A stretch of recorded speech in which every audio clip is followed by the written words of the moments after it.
L'actualité à l'étranger, c'est une nouvelle attaque attribuée aux djihadistes au Niger. Bilan 29 morts. La plus meurtrière depuis l'arrivée au pouvoir des militaires cet été. Les 29 soldats nigériens ont tous été tués lors d'une attaque simultanée comprenant des engins explosifs et des voitures kamikazes. Situation toujours sous tension dans le Haut-Karabakh. L'Arménie affirme qu'un de ses soldats a été tué. Dans le même temps, Moscou rapporte qu'une patrouille de militaires russes et azerbaïdjanais a été la cible de tirs.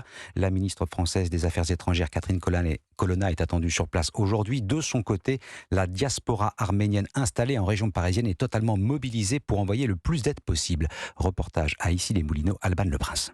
Au fond d'un jardin caché par un discret portail vert, la solidarité s'organise dans l'église évangélique arménienne d'Issy-les-Moulineaux, près de Paris.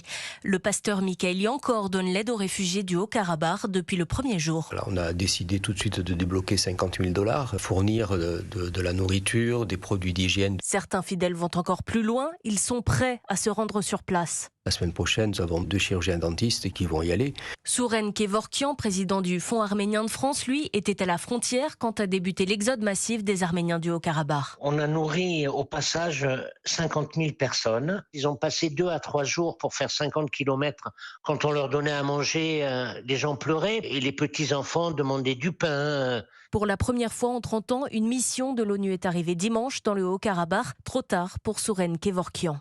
Ça s'est complètement vidé, il doit rester là-bas 200-300 personnes. Uniquement des services d'urgence qui s'occupent de récupérer les cadavres, se désolent-ils. Un reportage à Issy-les-Moulineaux, Alban Le Prince. Près de 120 000 Arméniens ont quitté le Haut-Karabakh depuis son annexion.